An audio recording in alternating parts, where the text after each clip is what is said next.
હા અહીંયા બેઠા છો. કઈ તબિયત કામ કેમ છે તમારી? તબિયત તો સારી છે પણ કઈ કામ હતું? ના દાદા, કામ એવું કઈ ખાસ તો નહોતું, પણ મને થયું કે તમને પૂછી જોઉં કે તબિયત તો સારી છે ને? અરે વાહ, મારો દીકરો કેટલો ડાયો છે, કેટલી મારી સંભાળ રાખે છે હો. બેટા મને એકદમ સારું છે હો. હા દાદા, હું તમારું ધ્યાન નહીં રાખું તો કોણ રાખશે? આપણા કુટનો વારીસ કહેવાઉં ને હું તો. હા બેટા. દાદા, આપણે ચેકઅપ માટે ફરી હોસ્પિટલ જવું છે? ના બેટા, હવે મને ઘણું સારું છે તો હું ખોટા ખર્ચા કરવા. હા, એ વાત પણ સાચી. તમારે કંઈ પણ જોતું હોય ને તમે મને કહી દેજો. કહેતા નથી તમે મને કંઈ મારી પાસે માગી શકો, હું તમને બિંદાસ આપી દઈશ. પણ બેટા તું થોડો આખો દિવસ ઘરે હો, આ તારા વહુ છે ને એ મારી સેવા બહુ સારી રીતે કરે છે, બહુ સંભાળ રાખે છે. સિયા સેવા કરે છે ને? હા હા, જુઓ ને, હમણાં થોડા કામથી લઈને વકીલોને મળવાનું ને એ બધું હતું ને એટલે વધારે બહાર રહેતો હતો. પણ હમણાં હું થોડા દિવસ સાવ ફ્રી છું. હું થોડા દિવસ તમારી સાથે જ રહેવા માંગુ છું.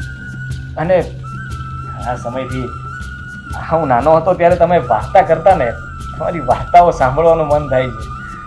બેટા હવે જોવામાં તો મને એવું લાગે ને કે તું મને વાર્તા કહેવા મળે છે એવું લાગે છે. ના દાદા ના, હું તમને શું કહું, એક કામ હતું દાદા, પણ તમે ખોટું ન લગાડતા. હા, ઘરમાં કંઈ બરાબર નથી ચાલતું. અરે બેટા બરાબર જ છે, હું આખો દી ઘરે જ હોઉં છું. શું તકલીફ છે? કોઈ બાધા છે? ના, તમે જોતા નથી? આ રોનક કુમાર અહીંયા રહે છે, દામિની પણ અહીંયા જ રહે છે, મમ્મી પણ થોડાક, મમ્મીનો સ્વભાવ બદલાઈ ગયો એવું નથી લાગતું તમને? પણ બેટા એ આ ઘરની દીકરી છે તો અહીંયા રહે, એમાં હું તને તકલીફ છે? હા, મને કોઈ જાતની તકલીફ નથી, પણ દાદા આ વાત તમે કોઈને કહેતા નહીં. હું તમને એકને જ કહું છું. એવી રીતે શું વાત છે તે મને એકને જ કહે છો? તમારી જ વાત છે દાદા. હા હા. આ ઘરમાં છે ને બધા તમારી મિલકતની પાછળ પડ્યા છે. આ દામિની રોકાણી છે એનો સ્વાર્થ છે, એને તો એમ છે કે તમને સારું જ નહીં થાય. પણ હું તો એવું ઈચ્છતો હતો ને ભગવાનને એક જ પ્રાર્થના કરતો હતો કે મારા દાદાને જલ્દી સારું થઈ જાય અને જલ્દી એ ચાલવા લાગે. જોયું, હવે તમારી તબિયત તો સારી જ થઈ ગઈ ને, પણ મમ્મી, રોનક કુમાર અને દામિની,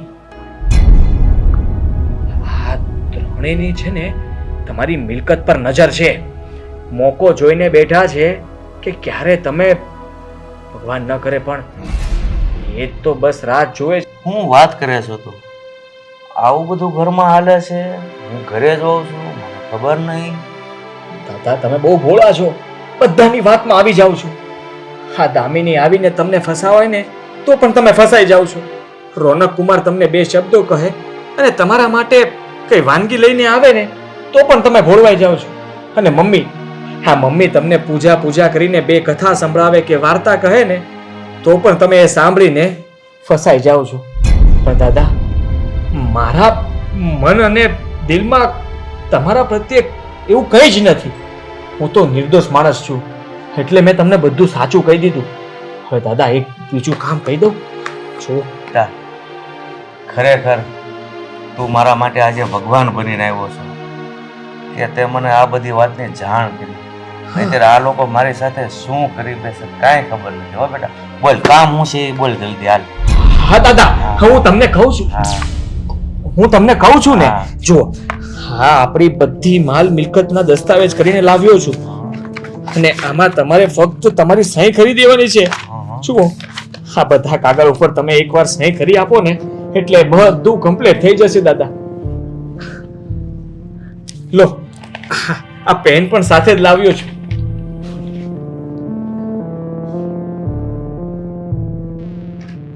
દાદા, વાંચવાની શું જરૂર છે? લો ને, સહી કરી આપો.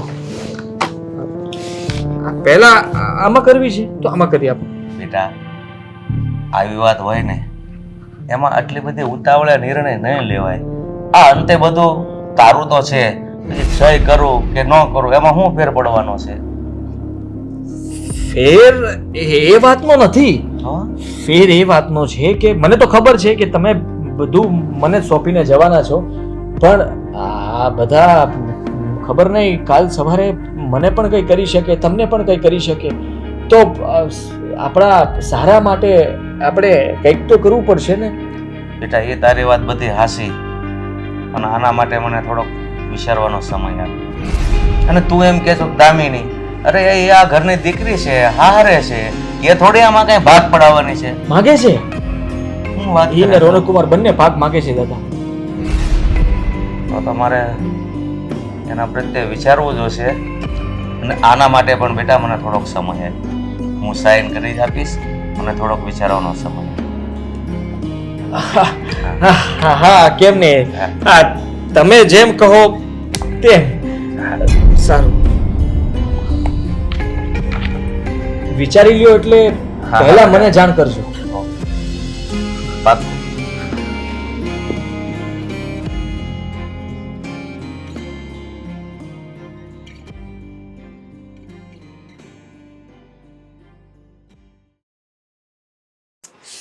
આજે તું બહુ ખુશ છું. હાદી ગયા છે મિલકત એના નામે કરવા. ભગવાન કરીને એના નામે થઈ જાય. આવી ગયા તમે? દાદાએ સહી કરી આપી? શું? દાદાએ સહી કરી આપી? તમારું ધ્યાન ક્યાં છે? એ જ વિચારું છું. શું વિચારો છો? વિચારું છું કે શું વિચારવાનું છે. એટલે તમે હજુ ગયા નથી દાદા પાસે? અહીંયા તો હું ખુશ થાવ છું કે હમણાં આદિ આવશે સહી કરાવીને. ગયો હતો. તો શું તો? એમણે કહ્યું કે આ સહી કરવા માટે મારે વિચારવું પડશે. એટલે હું વિચારું છું કે એ શું વિચારતા હશે ને એ શું વિચારશે કે ક્યારે વિચારીને સહી કરશે. બસ એ જ વિચાર હું કરું છું. તને કઈ આવે છે વિચાર? તો કે મને વિચાર. પણ દાદાએ આવું કેમ કહ્યું? એ દાદાના તો એક ને એક દીકરા તમે જ છો. હવે તો પપ્પા પણ નથી.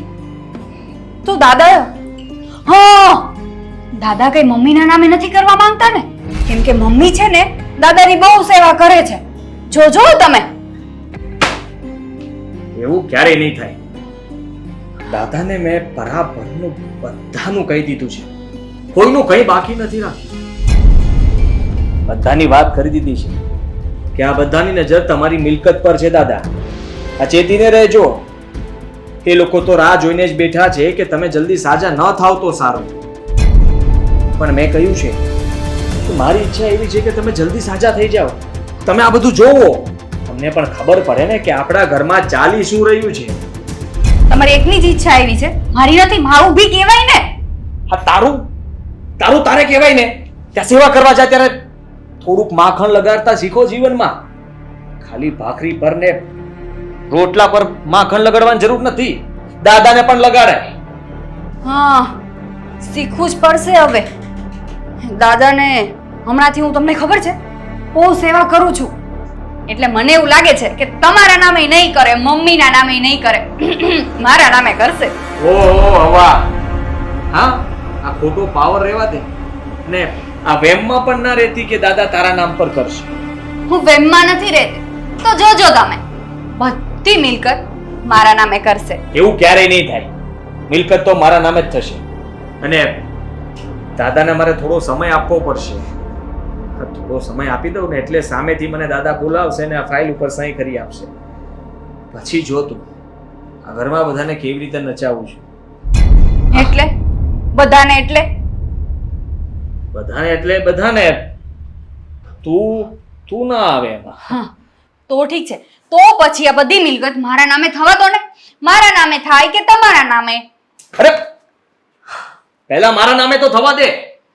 આટલી ઉતાવળી થાય છે. બધું તારા નામે કરી લેવું છે તારે. હા, દામિની છે ને, અને પેલા રોનક કુમાર, એને તો લોહી પીધું છે, લોહી. જ્યારે જુઓ ત્યારે દાદા પાસે જઈને મીઠી મીઠી વાતો કરે છે અને જોતું એ વસ્તુ લાવી આપે છે એટલે દાદા મારી પાસે નથી મગાવતા, બધું એને કહે છે. રોનક કુમાર છે ને બહુ ચાલાક છે, ચાલાક. એટલે જ ઈ દાદાને છે ને હા હમણાં શું કીધું તમે, માખણ લગાડે છે.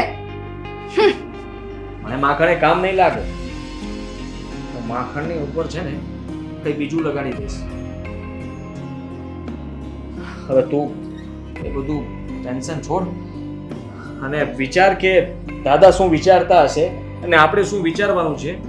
કઈ વિચારીશું તો એમનો વિચાર બદલાશે, વિચાર બદલાશે તો આપણું કામ થશે ને એમના વિચાર ઉપર આપણે વિચાર કરીશું. વિચાર વિચાર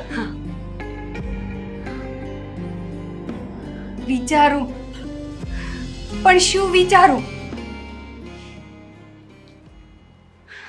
હેલો મિત્રો, જો તમને અમારો વિડીયો પસંદ આવ્યો હોય તો અમારી ચેનલને લાઈક કરો, શેર કરો અને સબસ્ક્રાઇબ કરો. કરો.